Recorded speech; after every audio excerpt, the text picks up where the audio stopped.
Will Young and Jealousy on BBC Three Counties Radio.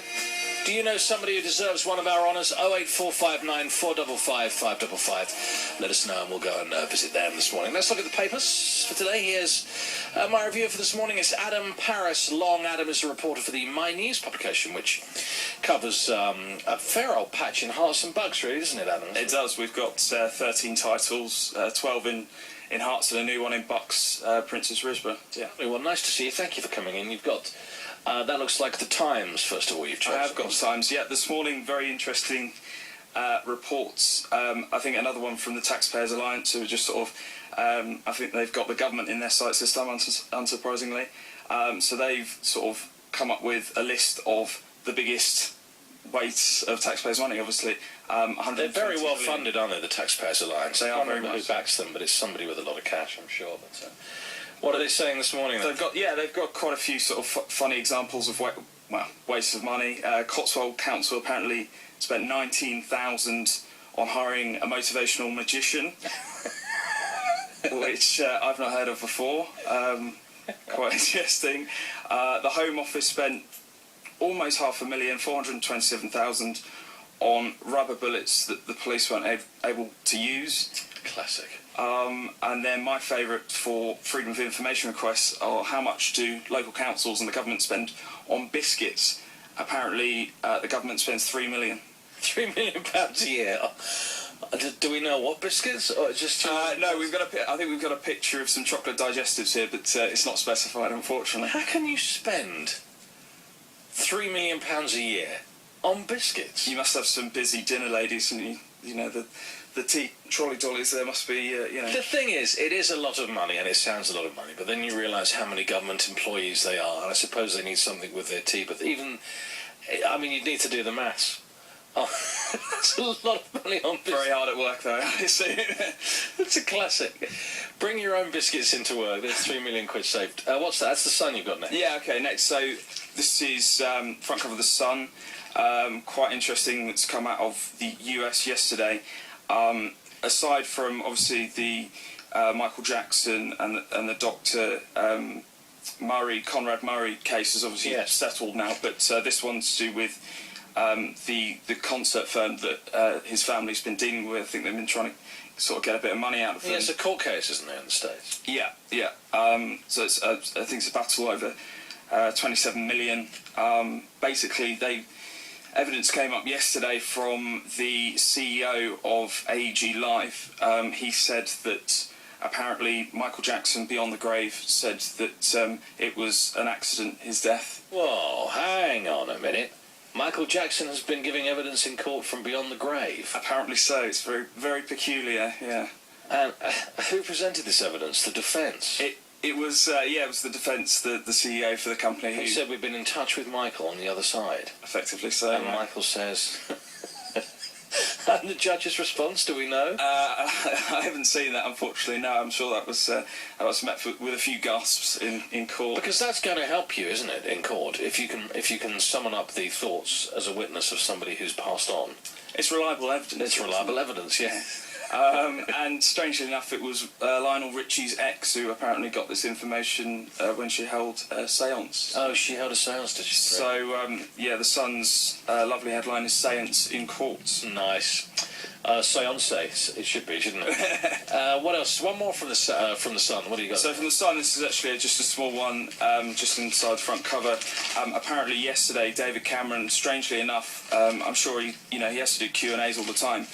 But strangely enough, he was asked whether he ever works in his pyjamas. Yeah, we mentioned this briefly a while ago, and he says he does, doesn't he? He does, yeah. It's a very, very strange one, that caller from Turkey. I don't know where he got that question from, but I just sort of had a strange picture. Obviously, you can't have, duvet days like other people do, apparently. But just sort of conjured an image of him perhaps Skyping Obama in his pyjamas. Yeah. At least that's better in his boxers. That Tony Blair used to work apparently in his boxer shorts. Did he really? And so they say. Alistair Campbell used to say, sit there with the Prime Minister, and the Prime Minister would just be in Downing Street in his boxer shorts, which I always found deeply unpleasant as a thought. At least Cameron's wearing some Wincey-Ed pyjamas. Yeah, it's good to see he's covering up a little bit more, isn't it? He also, I think, said a while ago that he has a propensity for playing Fruit Ninja on his iPad. Yes, yeah, the chillaxing. I'll be with you in a moment. I'm just playing Fruit Ninja. Tell Obama I'm on level 4. I'll be there in a second. Adam Paraslon, thank you. Back with you in 20 minutes with more from the papers. This is BBC Three Counties Radio. It's coming up to 7 o'clock. Maybe I'll dispatch Brendan to deliver one of our honours this morning. I'm sitting here with Adam Paraslon, who's a local reporter for the My News publication covering Hearts and Buckinghamshire. Thank you for coming in to see us. No problem at all. My pleasure. You've got the papers spread out in front of you. Let's go back to the Sun. What's this on page 18 you're looking at? Page 18. So we were just talking about, obviously, David Cameron in his PJs. Yeah. The image of him possibly Skyping Obama. It seems chiefs at Colchester Hospital used Skype to hire one of their doctors recently, which is a rather unusual technique. I've not heard of that before, but he's just been sacked. That's going through the disciplinary panel. So that was quite interesting. I've not heard of that scrutiny in a recruitment process before. Just a Skype interview. They just interviewed him over Skype. And that's it. Yeah. I suppose why not if people can't travel? Well, all you need to put on is a shirt and tie and you're fine, isn't it? I'm sure he just could roll out of bed and... I suppose so. No one has to know what you look like. That's all. He just... so they hired him over Skype and they sacked him straight away. Well, I think it was within sort of 6 months, obviously things were going wrong. Was he bogus? Was he a bogus doctor? He wasn't a bogus doctor, but just a few mishaps. I have a morbid fascination with people who present themselves and turn in professional positions. So there was a bogus pilot recently. Okay. Do you remember that one? And there's bogus surgeons, bogus dentists are the ones that freak me out the most. Just suddenly find that a man has been practicing as a dentist for 30 years and never qualified. There's always a story kicking around. What else have we got here? For another one from the Sun about Louis Theroux. Oh, it's funny you say about bogus. This one's completely... you got me a bogus story? Yes, I've got you a bogus story. So a man has just pleaded guilty to false representation, basically to get a couple of nights stay in a hotel and some room service. And you would think, he might sort of impersonate a big star or something. I mean, Louis Theroux is very well known, but it's probably that's the X factor for the story is that I'm not sure anyone's ever impersonated Louis Theroux before. This guy got a free night in a hotel by saying, "I'm Louis Theroux." He did, yeah. He got 2 nights, and funnily enough, he tried to get room service, and he was only rumbled when he rang up, and instead of asking for cigarettes, he asked for fags. Apparently, that sort of had a warning bell with people on reception. And bizarre. Does he look like Louis Theroux? Let me have a look. The picture is actually very good. He doesn't. He's not. Doesn't look anything like him. Well, I don't know. I think that's okay. I think I saw a picture of him with glasses. Oh no, they're strange folk I think he around needs them. bigger glasses, but yeah. And you got one from the Mail here for us. The Mail, yeah, very gloomy one from the Mail. So that surprises me. Yes, and one about migrants from the Mail as well, which is very out of keeping with their editorial policy.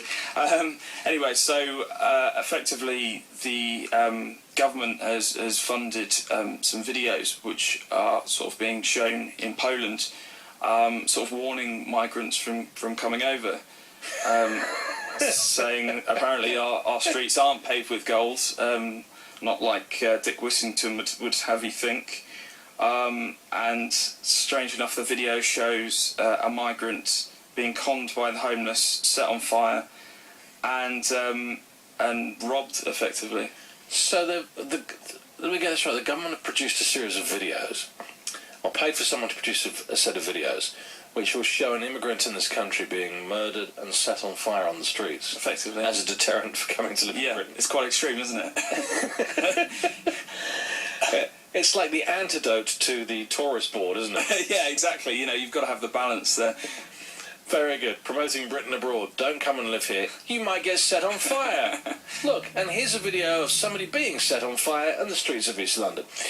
Thank you, Adam Paraslon. No problem. More from you coming up in about 20 minutes' time. This is BBC Three Counties Radio. Remember, this is Marshall Hayne. It's 10 to 8. It's David Prever here. Let's look at the newspapers. And it's Adam Paraslon who's been with me all morning. Adam, you've got 3 more stories for us. What have you found? Firstly, this one from The Independent. They've actually got it sort of pictured on the front cover. Local interest. Apparently, Prince Charles's estate spent £38 million on an industrial depot in Milton Keynes. Did he? He certainly did, apparently, according to the Independent. Hang on, Prince Charles has bought an old depot in Milton Keynes. It says so, yeah. Apparently it's a large depot used as a lorry distribution hub. Current tenants are Waitrose, so that must be a money spinner from them. What's he doing getting involved in all of this? I don't know, it's part of his money-making estate. Wow, he's got a big commercial property operation. Yeah, it certainly has, yeah. Apparently the deal was sort of signed 18 months ago, and he wanted to keep it secret, but only just recently, I think it's a Freedom of Information request from the Indy, uncovered it, and it's out in the open now. That's curious. Why would he want to keep it secret? I guess my nose twitching. Fair enough if he wants to invest some of his money, but why would he want to keep it secret? Very peculiar. Interesting. All right. Good bit of work from the Independent there. Daily Mail. Yeah, next on the Mail. You need to be careful with this one. I think I do, yeah. I think it took me about half an hour to read their headlines, to be honest.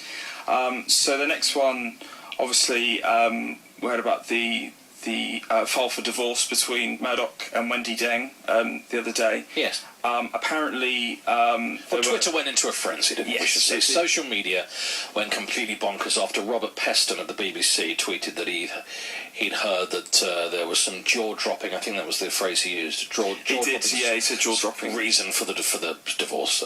Apparently that was enough for people to bring Tony Blair into the mix. How does that even happen, I wonder? I have no idea. Obviously, these people behind their keyboards have their ideas. Have nothing better to do, probably. But it was enough for the Mail to jump on, and they've got an official sort of denial, obviously, from Tony Blair's representatives. That's right. So somebody called his office and they said, no, Tony has not been having an affair with what's it, Wendy Deng. Please go away, and that was the end of the story. I think that was quite an easy denial for them, to be honest. Yeah, even I love a bit of gossip, I love a good story, but I hadn't read that until, for goodness sake. It was clearly just nonsense. As soon as nothing substantiated behind it at all. Well, this is the trouble with terrible media have been terrible, salacious gossips for years. But now we're all at it with social media all the time. Everyone gossiping. Trouble is, people need to be very careful because everyone's litigious these days as well. You've got to be careful what you say. This won't stop the allegations around Murdoch, though. That certainly won't, I'm sure. Going to continue for a while. And The Sun. Okay, lastly, this one, again, depends on your view. This could be a non-story, it could be a story. So apparently, Star Wars enthusiasts took part in a military parade yesterday. So people sort of surrounding it, there were people apparently very annoyed about this, saying that they were obviously trivialising, what is... obviously, servicemen who've, been on tours, etc. Right. And unfortunately, it doesn't say whether the Darth Vader Imperial March was played in the background. Where was this? That's actually a very good question, unfortunately. Let's find. Some page 15 you're looking at here, yeah. Was this in the UK or over in the States? Oh, it's over here. All right. In Somerset, Shepton Mallet. So there was a military parade and a load of folks dressed up in Star Wars outfits. Yeah, apparently the parade. Darth Vader, there's some Yodas and Stormtroopers there. Dear, oh dear. Yes, very, very. And the military weren't very happy about it. No, apparently not. But the enthusiasts themselves have said that it's just a storm in a teacup. So it depends on your view on that one. And they sound like a bunch of idiots, frankly. Thank you very much. Nice to see you, Adam. This is Adam Paris Long. He's for the My News publication, covering Hearts and Bucks. We can read you this week, can we? Yes, we can. Lovely. Thank you very much. Come and see us again soon. Good fun. 528. This is BBC Three Counties Radio.